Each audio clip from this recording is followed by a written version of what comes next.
Hello everybody, this is Hammer Striker here. Today we're going to talk about guns that either Hammer or myself have gotten rid of, that we bought a gun. You've always got a reason why you buy a gun. You're going to either use it for hunting, use it for target, you're going to carry it, home defense, or in the case if you run a YouTube channel, you might be buying it to do videos on because it's popular at the time, even though it might not be something you personally want. But inevitably, if you are into guns for any length of time, you're going to buy one that you end up not keeping. And there's a lot of reasons why that could happen. So we're going to kind of talk about ones that either Hammer or I have gotten rid of, and why we got rid of it, and if we got something else, what we got.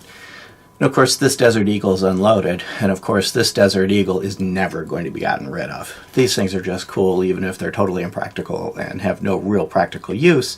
They're just cool to have around. Now, we always encourage safe gun handling, so every gun we handle, we do a video on, we show clear.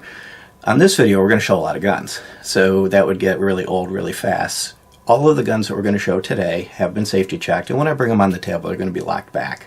But both Hammer and I have cleared every gun, as we always do, that's on this table. But enough of that, let's move on to the first category of guns that we've gotten rid of, and why, and what replaced them. So of course, the ones you see on the table aren't the ones we got rid of, but both Hammer and I at one point had an original Bodyguard 380. At the time, it was really the smallest thing you could get. And of course, the Bodyguard 380 is by Smith & Wesson. But it was a small pocket carry gun, and we each wanted a small pocket carry gun. We hated the things. The triggers were horrible. They were long, they were heavy. It was hard to shoot it well. It was about as much fun as hitting your hand with a hammer. But at the time, it's what was out there. Now, I know M&P's come out with a newer version of it that's supposedly a lot better. These were the original ones with the lasers built in. The lasers never held zero. The screw that held the laser in would slowly back itself out and end up jamming the gun if you didn't catch it. So Hammer traded it in and he bought a P380. Now, this particular one is the newer black version, which is kind of hard to find. It's a two-tone that he traded it in on. And he'd wanted a P380 for a while, but they're expensive. The Bodyguards were $200-ish. The P380s at the time were probably $700-ish. The prices come down on them. But he ended up getting this. And about that same time, Glock came out with the 42. Now, I know it's not the smallest thing out there, but I like Glocks. They work well. This is perfect for that. I need a deep concealed pocket carry gun. So that's really the only gun that either one of us got rid of because we outright, absolutely, positively hated it. And we're happy to see it go. So good riddance to the original Bodyguard 380 and welcome to the family with these two. And that even extends towards, we handled a new one at the store, the new M&P, which I've heard they're a lot better. But it just brought back memories, and so neither one of us ended up wanting to buy one. So that closes the good riddance category, and those really are the only ones that fit into that category. So now we'll pause and we'll set up for the next category of ones we just didn't want to deal with them. So the next group of them are guns we just didn't want to deal with. They had some sort of a quirk or an issue or some behavioral pattern that we just didn't want to deal with. And for these, in most cases, neither one of us had chosen a replacement for it. It just got traded in on something random. And, mentioning trading in, the way we tend to dispose of guns we don't want is trade them in, whichever one of us it is that's getting rid of it. And I know financially that's the worst way to do it. You're always going to lose money. But it's quick, it's instant gratification, it's easy. You don't have to deal with sketchy internet meetups. And most importantly, it guarantees that you're not the reason somebody gets a gun that shouldn't. The sketchy internet meetup, you have no way of knowing if the person you're selling the gun to shouldn't have one. Trade it into an FFL, they're going to go through a background check. So because most of those didn't have a replacement, I'll talk about why this is on the table in a second, I'll just put a picture up of the gun from the video that we had done on it, that we had, while I talk about it. So the first one that I talk about, and these are in no particular order, is the original CCP by Walther, the Walther CCP. It was a 9mm. It was kind of a cool gun. It was designed to have a light recoil. It used a piston retard system to slow down the recoil impulse, and it kind of worked well. It's kind of cool. But it was quirky. It had a really weird takedown procedure. The piston system was kind of weird to deal with, and overall it just had some quirks. So I ended up deciding, no reason to keep it around, done a video on it. And interestingly enough, after getting rid of it, about 2 days later, Walther announced a recall on that version, where there were some cracks that could happen in the frame and the whole thing could eventually just fail. I know they've mitigated all that. They came out with a second generation of it, and so it works, but the CCP, kind of just didn't feel like messing with it, but not a bad gun. The Ruger SR9C is another example of it. It's not a bad gun. It's kind of big, it's kind of heavy. It has a quirk where if the slide's closed and you go to put the magazine in, you have to really whack it, which on the Pinky Extender magazines is actually a little bit on the unpleasant side. Not going to say it's a bad gun. It wasn't worth having around and dealing with that quirk. Along those veins is a Kahr CW45. It's a Kahr, which is a good quality gun, but it's a C series, and it tended to be a little temperamental. It liked to bite the webbing of your thumb, or smack like that knuckle, and the takedown pin didn't like to stay in on it. So it was just kind of quirky, and it wasn't worth messing around with. Bersa 380 is one more gun that's kind of like that, and that one there, a buddy of ours had it, and we also had one, and it had some pins that fell out, parts were falling off his. The one that we had didn't ever actually come apart at the range, but every time I cleaned it, there were pins I had to drive back in. So it was obvious that if it got shot as much as our buddies did, that it was eventually going to behave the same way. So we sent it on its way. So let's get around to why this thing's sitting on the table. Most recently, a Ruger American was on the channel, and the Ruger American, it's a cool little gun. And when we first got it, we found out that there was a recall on the barrels. If you had one that had a silver barrel, there was a recall on it. Sent it back for the recoil, and it never worked right when it came back. Sent it back again to get it repaired, and it still never worked right. So we just decided it wasn't worth dealing with the hassle, because it was one of those guns really bought primarily to do videos with and have around for videos. Didn't really have a specific purpose for it. Kind of wasn't worth messing with it. And in the repair video, it seems like the overwhelming majority of the comments were, send it along on its way.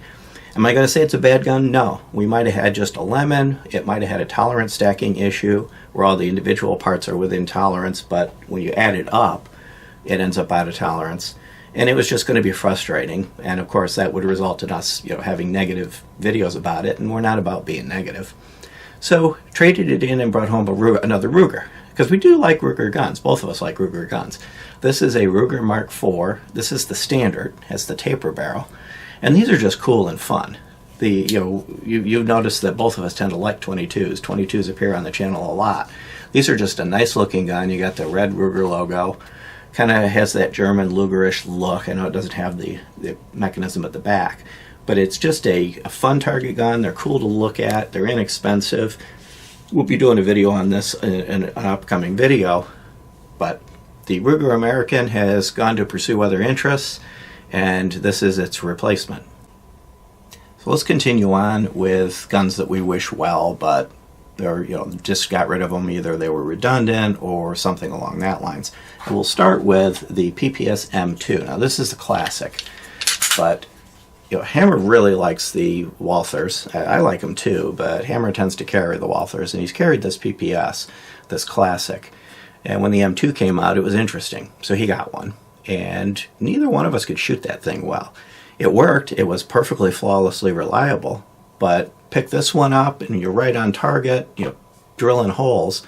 Pick up the M2 and kind of all over the place. And I think they tried to make the grip like the PPQ, tried to make it ergonomic, made it a little bit fat. And in the size of the gun, it just didn't fit well.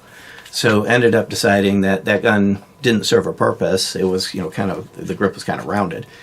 Didn't really serve a purpose, that any time that he wanted a gun of that size, he was going to grab this and leave the M2 or the 2.0 in the safe. So it moved along. But again, if it fits you well and you shoot it well, there is absolutely nothing wrong with that gun. The next one was a Walther PPQ. It was a classic, so it had the paddle release, but it was chambered in 40. And some guns handle 40 well, some don't. The PPQ, at least that variant of it, the recoil was kind of unpleasant. It kind of was a stingy, buzzy feeling, so it was one that he didn't like to take to the range. It was a gun that Hammer had bought. He didn't like to take it to the range because it didn't feel good. He'd always grab a 9mm.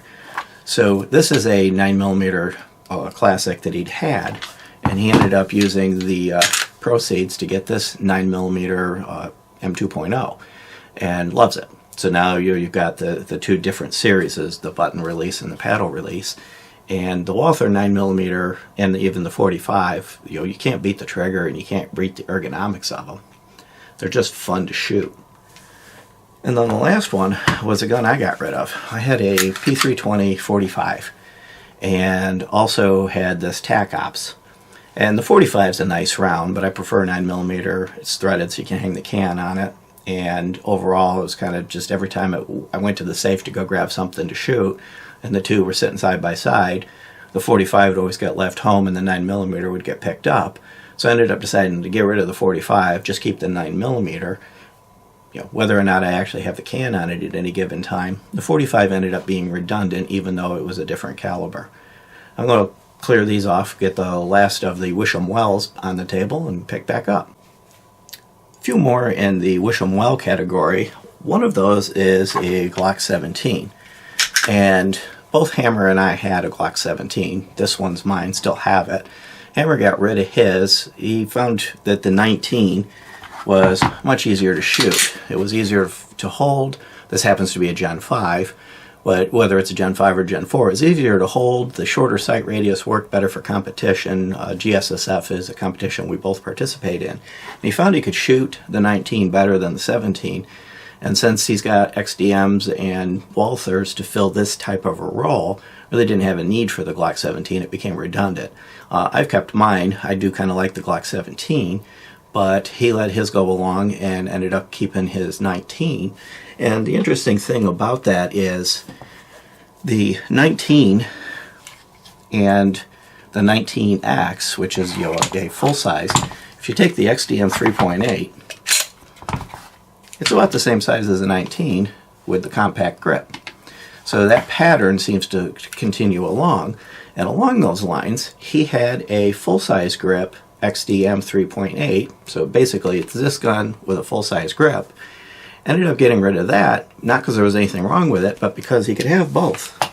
He could have the compact grip, or he could put in the extended mag with the sleeves, because Springfield really does a good job integrating their sleeves and end up getting the full-size grip, which effectively gives him, this is a Glock 45 or 19X, they're basically the same overall gun, gives him the same basic pattern as what's becoming quite popular with the 19X and some of the other guns in that territory of a more full-size grip and a compact slide.